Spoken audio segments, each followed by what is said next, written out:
Oh my. Oh, we have another one of those beautiful cardboard tubes to open tonight. Yes, we do. From Great Eastern Cutlery, the Northfield Unexcelled Premium Pocket Knives line, we're going to find inside a traditional pocket knife with blades that have been hammer tested, frozen, forged, crafted from 1095 carbon steel, and it's an awfully special one. Stay tuned, guys. I am very excited about this.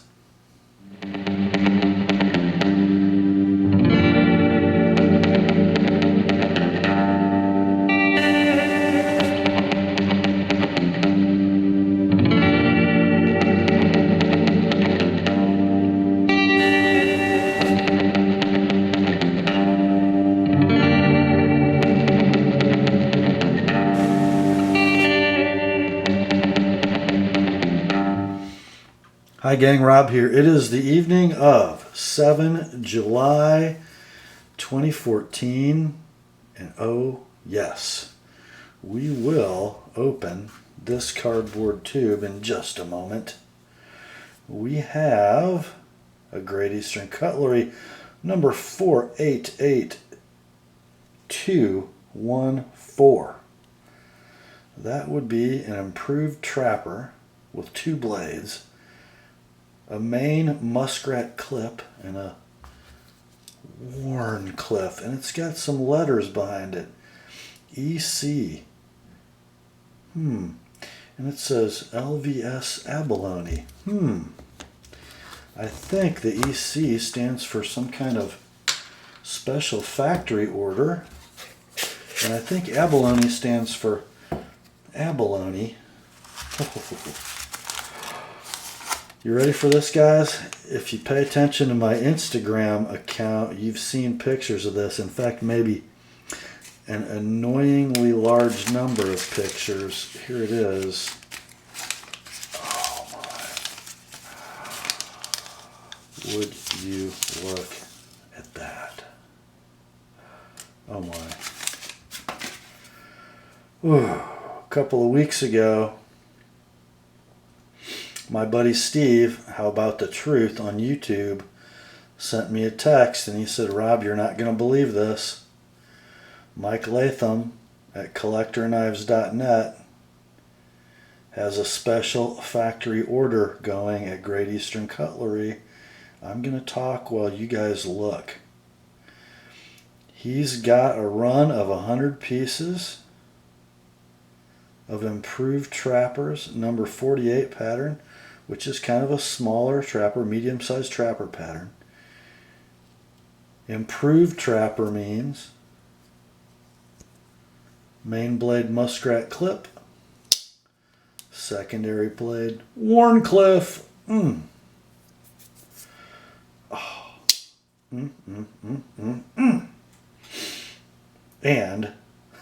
these 100 in genuine abalone covers with this wicked houndstooth shield. Oh my. Oh, guys. This isn't even going to be a review. I'm not even going to call it a review. This is just the flaunting of a trophy bride. Oh man. Would you look at this?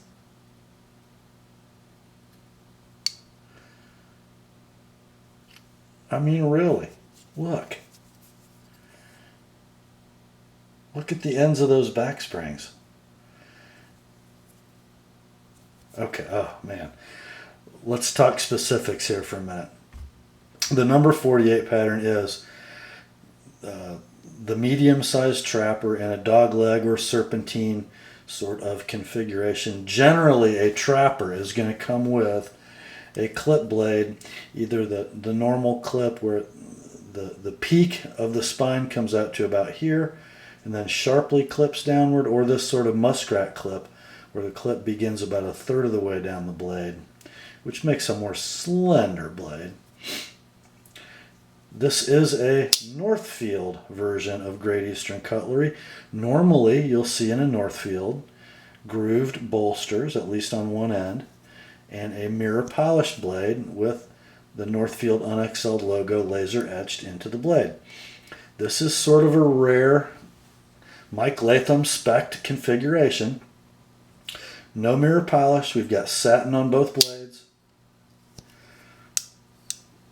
And let's call them sterile, no etching. Which, you know, it's top of the line fit and finish with unassuming blade finishing. Take a look at the Northfield Unexcelled Made in USA. Look at the tang stamps, how crisp they are and how not distorted these tangs are. Beautiful.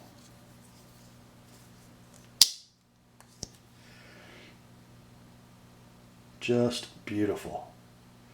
Great Eastern Cutlery, Titusville Ironworks. That's what the TIW stands for. And the back of the Wharncliffe Bear. Let's talk a little bit about LVS abalone. There are 3 ways you could use abalone to make knife handle covers. First of all would be cut out a piece of the shell and fashion it, shape it to what you need to make a cover. That's really impossible on a cover this large. No abalone shell is going to have enough material for this length and width and thickness to be able to do that. You might find some, you know, unprocessed abalone shell in a little strip here or there in a knife. In fact, I think there might be a Queen Stockman floating around on Mike's website that might have a little sliver of just abalone in it. Don't know for sure. But generally what you're going to find if you see an entire abalone cover is what's called Lookingglass Abalone, which is basically just a very thin abalone veneer covered in shaped acrylic. So you're looking through, you know, that much acrylic to basically look at a reasonable facsimile of abalone. But if you look at this knife, you're going to see something different than both of those things. If you look at the edges real closely, I think you can see what's going on here. We have a bunch of those thin veneers of abalone stacked on top of each other, and I think they sort of come like Swiss cheese. And then they're sort of bonded together with a clear acrylic or epoxy. So when you look at this knife, it's almost like a kaleidoscope effect. When you turn it in the light, you just see different things happen. I especially like this cover because of this big black spot that just sort of, it looks like you can see to the bottom of the ocean through that. And this side just intricately patterned. Oh, isn't it beautiful? Something else I noticed about this knife, all the rivet heads, all 4 of the end rivets are all sort of almost polished the same. Of course, the back spring rivet's always going to be polished about flush with the covers, but the end rivets, sometimes you see a lot of variability and not so much in this knife. I'm going to kind of walk you around this handle.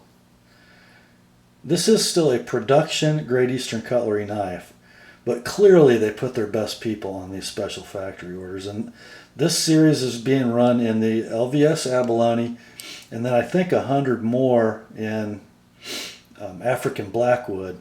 $159 I think for the abalone knives, and just about $80 for the blackwood. So if the blade configuration, the fit and finish turn you on and you don't want to drop $160 for abalone, or if it just doesn't do it for you, the African blackwood knives have the same shield and the same construction. Actually, the second time Mike has run those, and they're available now on his website. You won't get any shipping for a week or so. He's on vacation if you're looking at this video and it's brand new. Okay. And let's continue to look. You will see no gaps, No change in elevation on these back springs. When the knife is closed, they're dead flush. Either blade at half stop, the back spring is proud, and that is basically a function of the narrow nature of the bolstered or pivot end of this knife. The tangs are long for stability. There's just no way you're going to see a flush back spring in this pattern at half stop. And then when the blades are open, we are dead flush again. I believe that's true on both. And yes, it is. One thing I've noticed about some of my Great Eastern Cutlery knives is, although their fit and finish is generally exquisite, if they have an area where they fall down, it's at these corners where covers meet bolsters.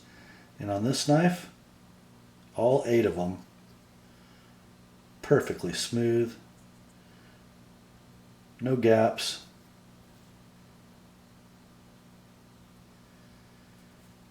The knife is just about as perfect a traditional knife as I've ever held in my hand. How about the action in the walk and talk? If we're using our sort of modern traditional pull scale, 1 to 10, I would say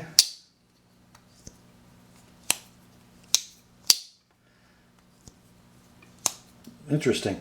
Probably about a 6 on the first leg of the pull. Probably a 7 on the second leg. Both blades are just about identical. Walk and talk is perfect. Let's see what I get when I come to half stop here. If I get that little road runner bong. Maybe a little bit. Let's see. Do it like this. A little bit. They're just free enough without having any play. They are not nail breakers, not even remotely, but they do not feel wimpy either.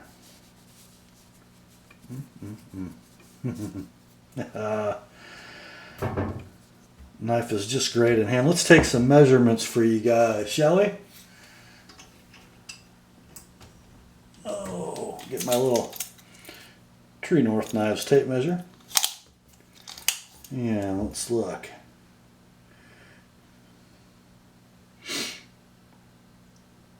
About 3 15/16 long is the handle.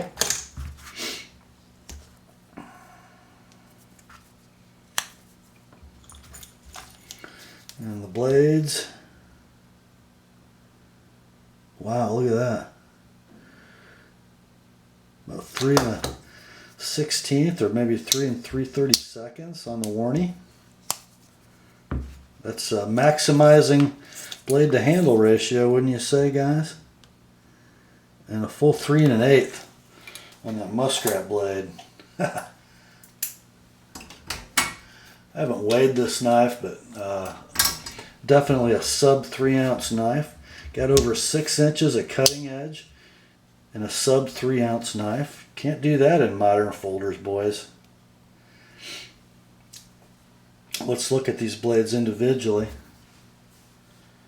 And man, I gotta wipe the Wharncliffe here.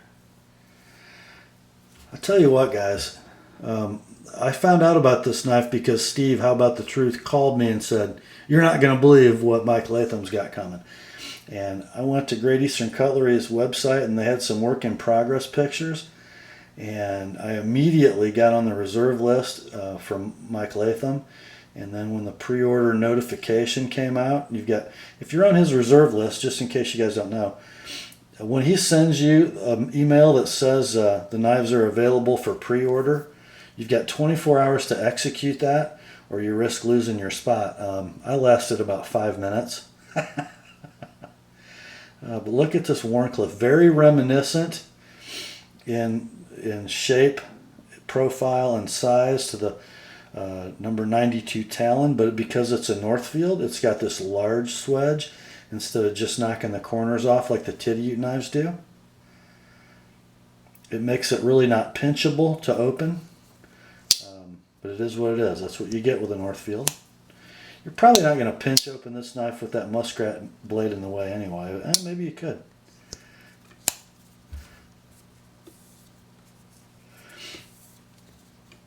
Yeah. Just love that satin. Love it. The neat thing about this GEC satin is if you scuff it up or scratch it using it or sharpening it, it's so easy to resatin. Just lay a piece of 800 or 1000 grit sandpaper down on a strap and pull back. Just hold the blade flat and pull back. And it resatins in about 30 seconds. Very easy to do. Just beautiful. One thing you're going to notice about these knives, the improved trapper pattern in general, and I was having a little back and forth on Instagram with Randy at Solo's Knife Reviews the other day. He just sold his improved trapper because this bugged him. Not so bad with the Wharncliffe blade. There's barely enough room for the finger in the choil created by that ricasso, but you still feel that corner of the back of the clip blade in that saber grip. Now if you're using the muskrat clip,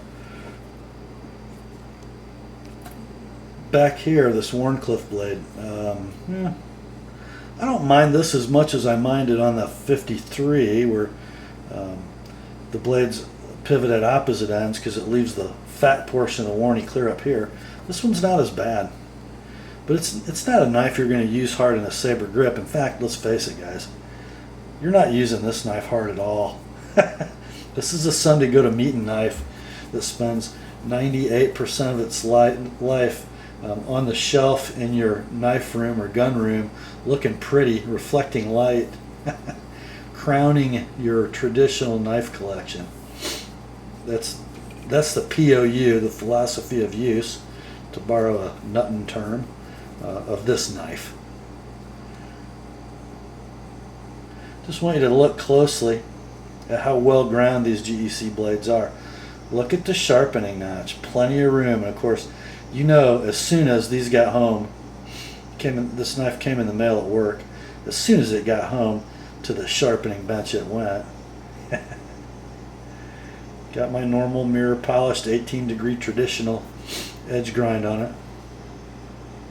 Might be just a little sharp. Be a shame, wouldn't it, if you had a safe, clean, traditional and it wouldn't cut. It'd be just horrible. It'd be a horrible thing. Let's see.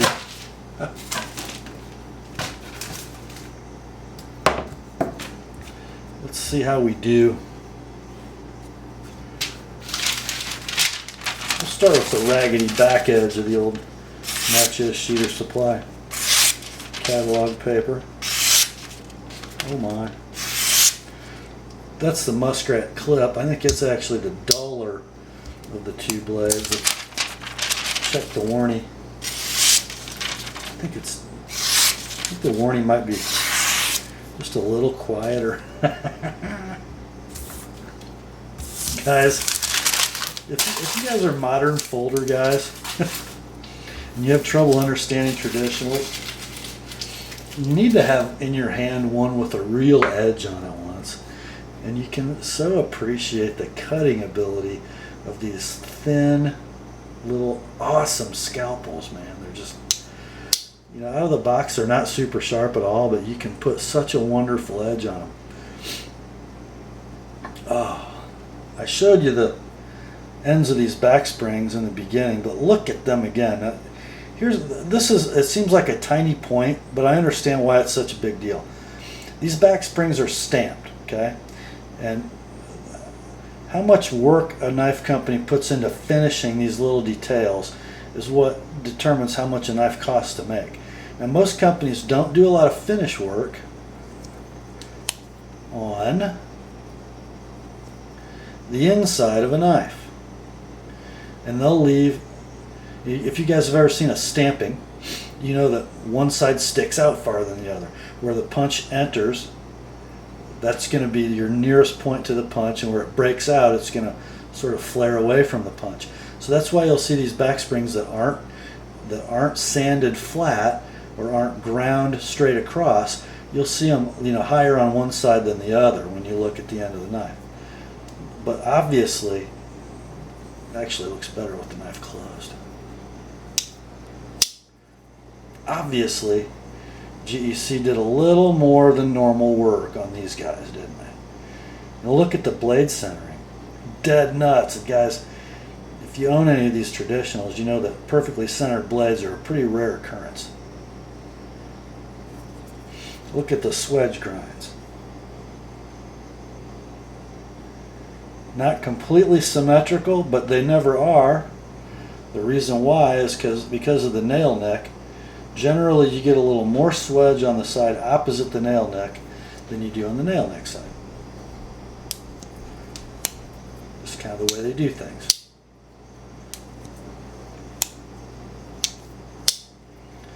I have to say, I've had traditional pocket knives in my life for 40 years. And I've never had in my hand one of the expensive Tony Bose case knives like the Lanny's Clip. But I've seen lots of them in video. And frankly, I don't know that this knife gives up anything in fit and finish quality to those. It is simply the best fit and finish I've ever seen on a GEC knife. And that's saying something. I'm not saying that there aren't better ones or ones that are as good, because I haven't seen or held them all, but from what I've seen and held, this is an amazing piece of work. And frankly, if you are into abalone, and I do love it, $159 it's a bargain. Don't know if there's still going to be any left available when you guys watch this video, but I got a feeling there will be. This price point sort of runs off a lot of impulse purchasers, so for you guys who really want them, I would expect them to be around for a few weeks.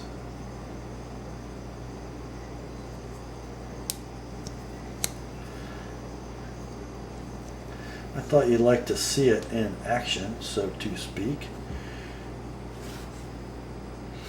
That is all for tonight, my friends. Grace to you and peace from God our Father and the Lord Jesus Christ. And remember, the word is sharp.